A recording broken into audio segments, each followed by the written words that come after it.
Good morning, everyone, and welcome. Thank you for joining us for this very brief ceremony today. Before I begin, I would like to offer our deepest gratitude to the IRF Summit and its Executive Director, Lantos Churchill, to allow us to host this ceremony at the summit. On behalf of the Indian American Muslim Council, it is my privilege to welcome you to this special ceremony. IAMC was founded in 2002, and as we look ahead to 2026, we are preparing to enter our 25th year. For a quarter of a century, IAMC has worked to defend pluralism, democracy, and human rights, and to stand for the dignity of all communities. And today we are deeply, deeply honored to present our inaugural Religious Freedom Champion Award, to two of the world's most respected and courageous leaders in international religious freedom. Mr. Sam Brownback, former U.S. Ambassador at Large for International Religious Freedom, and Katrina Lantos Swett, who is the president of the Lantos Foundation and a former chair of the United States Commission on International Religious Freedom. Both of these extraordinary individuals have consistently used their voices and positions to draw attention to religious freedom around the world and the violations of it, including in India, when it was often difficult or politically inconvenient to do so. So we are very delighted and honored and grateful to recognize them today. To begin our program, I am honored to introduce Commissioner Stephen Schneck of the U.S. Commission on International Religious Freedom. If you could come up, sir. USCIRF is an independent, bipartisan federal body created by Congress to monitor violations of religious freedom abroad and to advise the U.S. government on how to respond. Commissioner Schneck himself has been a principled voice on this issue for many years. And at an IAMC briefing on Capitol Hill in February 2023, he said, and I quote, "Religious freedom is not optional, it is foundational to democracy. And when a democracy targets minorities, it is democracy itself that is in danger." He also warned that India's future depends on protecting the equal rights of all of its citizens, regardless of faith. We are grateful for your leadership and for USCIRF's consistent and courageous work. Commissioner Schneck, thank you so much for being with us today. May I ask Amin Zama, IAMC's Associate Director, who has traveled from Boston for the ceremony, to please come forward and present a bouquet to Commissioner Schneck as a token of our appreciation.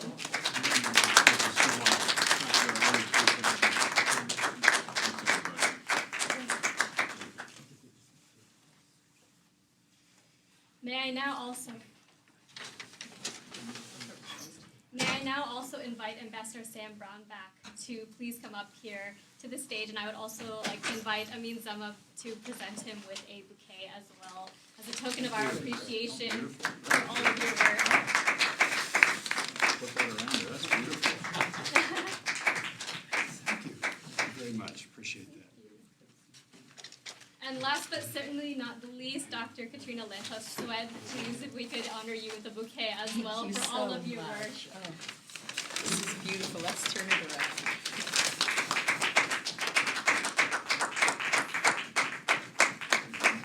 Very much.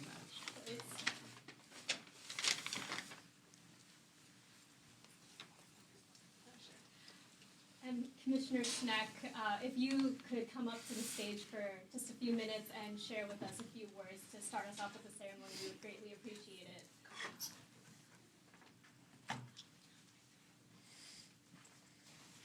Thank you all very much. It's an honor and a privilege to be here today. I think everyone in this room realizes that at this moment we are facing a global crisis of freedom of religion or belief. There are many things that are driving this crisis, one of which is religious nationalism.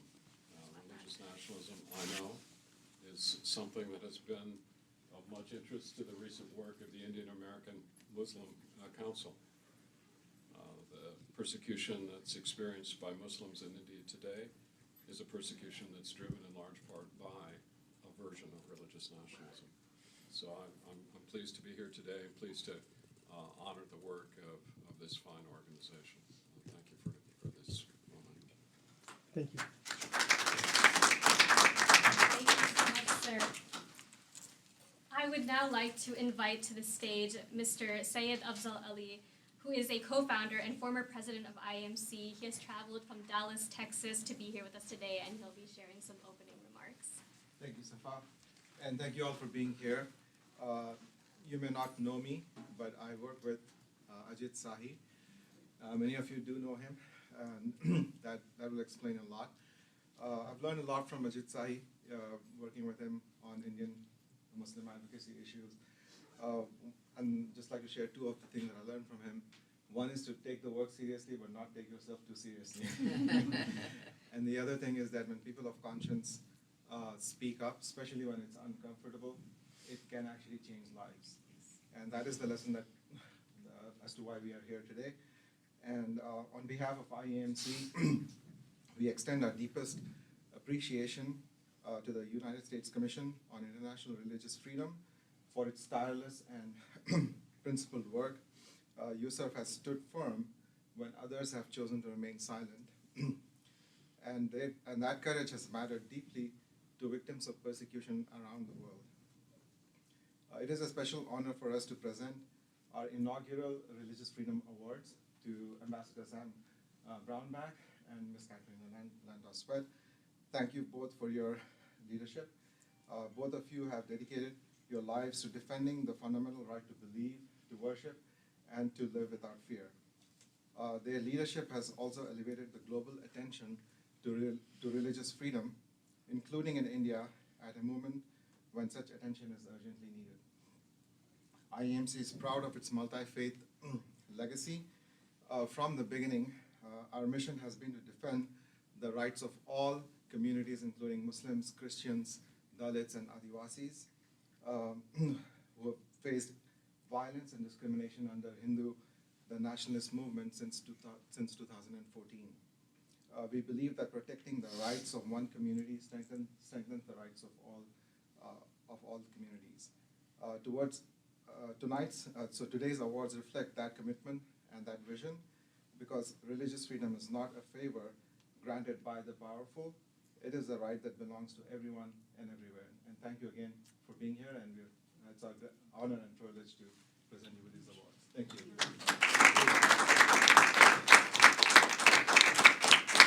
Thank you so much, Mr. Ali. Thank you. Commissioner Schneck, if I could have you come up here one more time. May I now ask you to present the Religious Freedom Champion Award to Ambassador Sam Browback.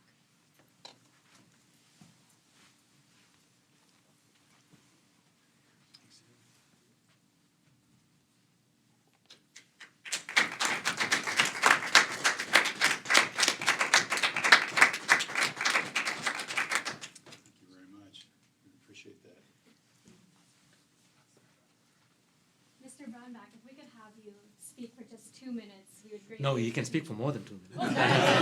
Take as long as you like. I'm used to being on a short leash, so thank you guys very much for doing this and your tireless work in this area. India, I love India. I'm sure everybody in the room loves India. And for the longest time, it was just this very tolerant culture and country. It invented itself. 3 major religions originate from there, and so it's kind of, you've got a different idea. Okay, I mean, let's let everybody prosper. And then just, a decade, a little more ago, it just really, nope, not going to do that anymore. And then you have consequences when that happens, because then people get persecuted, and then you get a lot of communal violence, and then you get churches destroyed and mosques destroyed, and the country suffers because of it. It's not just people come out, somehow they come up with the idea that if we just get purified religion in our country, we're going to be better, we're going to be stronger, we're going to really accelerate. Religious purification leads to deceleration, loss of economic activity, loss of capacity, mental capacity, and loss of strength. It's actually a very harmful thing to a society to have happen. And you cry when you see it happen, and you go, no, don't do this. It never works. It's never worked anywhere. It won't work now. And people still do it, and it's got a lot of political power to it. I think we're honestly starting really to see the Huntington's clash of civilizations taking place. Civilization is generally built on a religion. As that religion then either flexes its muscles or feels threatened. Hinduism in many places feels quite threatened. It then lashes out, and you see these things happen. And light is often an antidote. So I mean, I'm glad you're putting the light on these things, and hopefully there'll come a time where the Indian government and the people will say, oh, this is just not us. This isn't who we are. And let's get back to being what we've been for our civilization. Just a very open society, open to all. God bless you all. Thank you. Thank you. Now, Commissioner Schneck, may I ask you to please present the Religious Freedom Champion Award to Katrina Lantos Swett.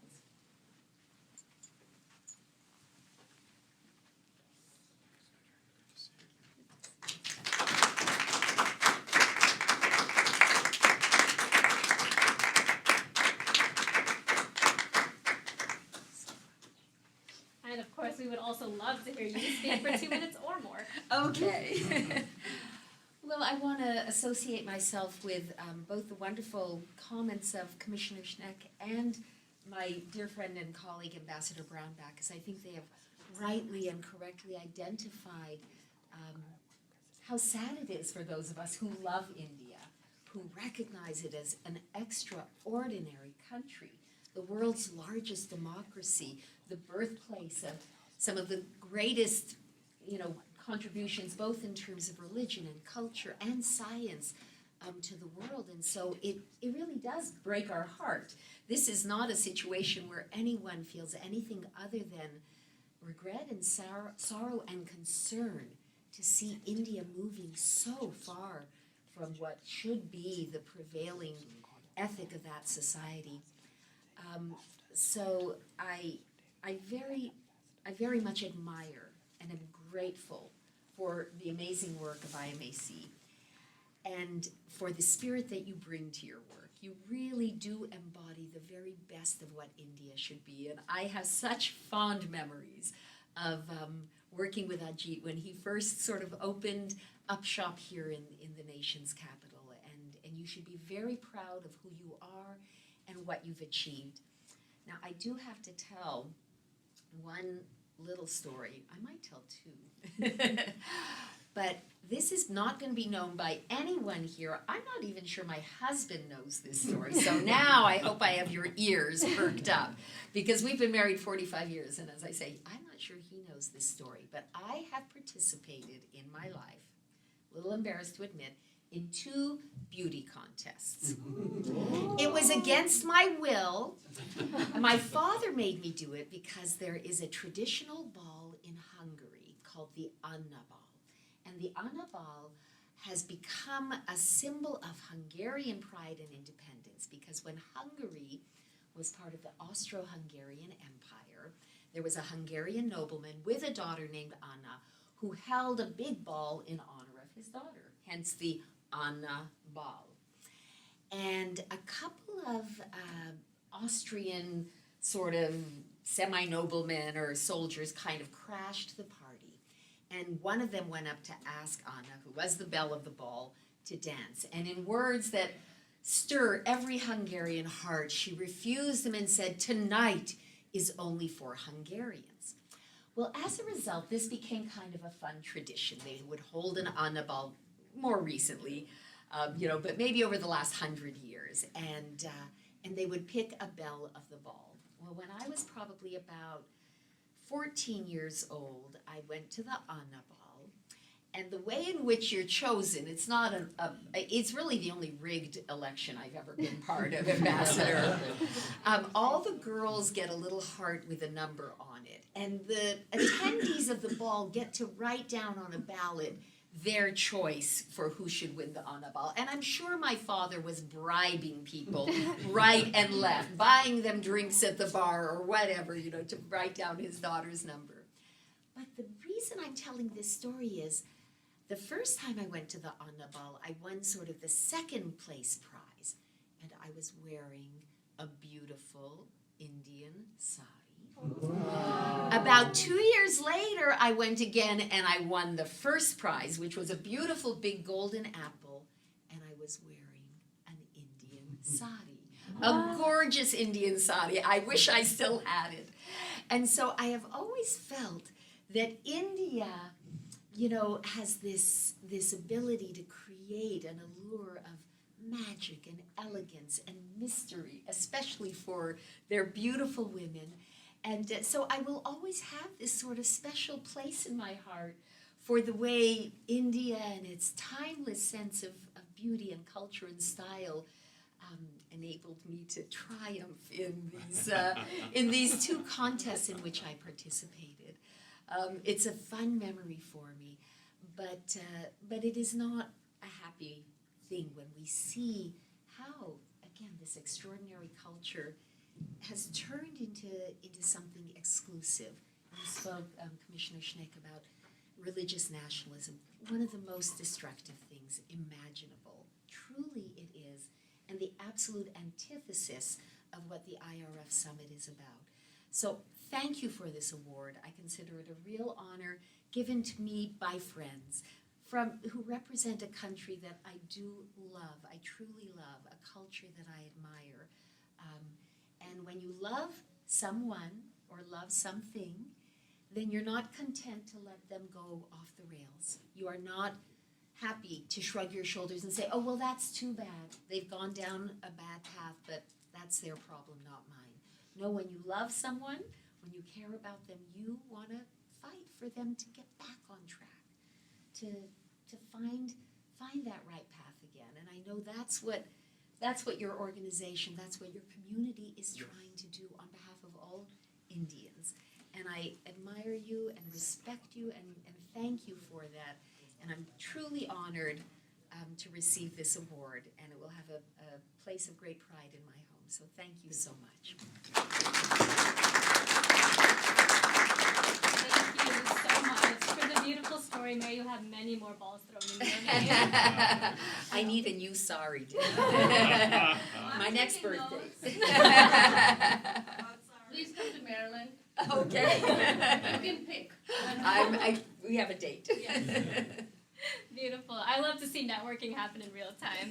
Before we move to the next part of our program, I would like to thank Commissioner Schneck for taking the time out of his busy day to be here with us and for his continued leadership on international religious freedom.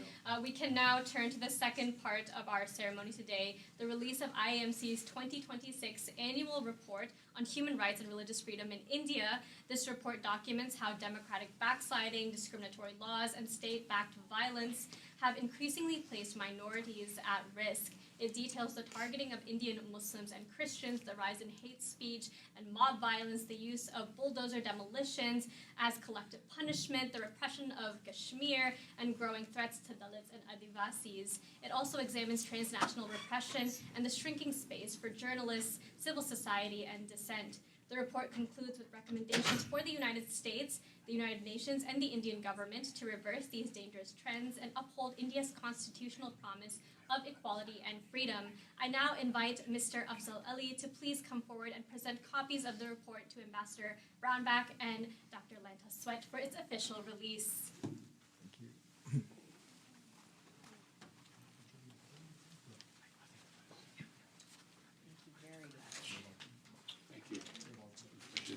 Thank you for doing it. Yes, If you can just show it to the. of course, of course. Next to us here. Yes, please, thanks.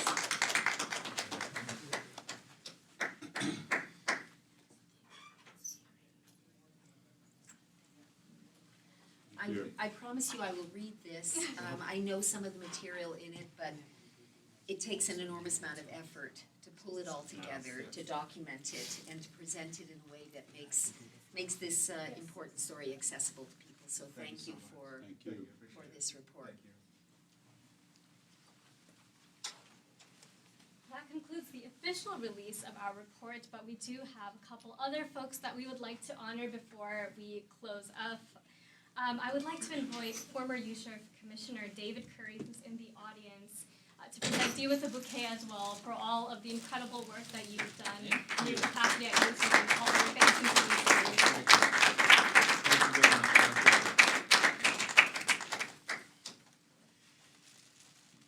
You were actually the first USCIRF commissioner I ever heard speak, and I was like, this is incredible. So thank you for all the work that you do.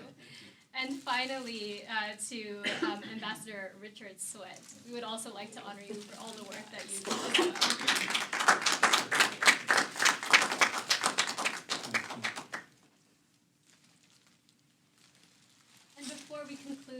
like to invite Mr. Amin Zama to come forward and offer our closing reflections. Thank you, Safa. It was such a beautiful ceremony, and Dr. Katrina Lantos reminded me of my childhood back home. I've been here for 40 years, so I grew up in India, and things changed so dramatically. When we were growing up in school, we had friends who were Hindus, who were Christians, who were Dalits, who were Sikhs, who were people who don't believe. We used to have classmates, co-education, talking to the girls, girls talking to the boys, sharing the homework. I cannot imagine that right now. If my son, who's born in the United States, living in India, at this time, it has changed so dramatically that he cannot talk to a girl or share a homework. This is the progressive values that is being, eroded in India. They are named something else like love jihad or something, even for 10-year-old, 11-year-old children. But that's a beautiful, reflection that you mentioned, Dr. Katrina. Thank you so much. Today's ceremony reminds us that religious freedom is not an abstract ideal. It is a lived reality for millions of people whose safety, dignity, and futures depend on it. By honoring leaders who have spoken out with courage and consistency, we reaffirm our responsibility to do the same. On behalf of the Indian American Muslim Council, I thank Ambassador Browback, Dr. Katrina Lantos Swett, Commissioner Schneck, and all of you standing with communities facing persecution, including in India. Together, we carry this work forward with clarity, commitment, and hope. Thank you.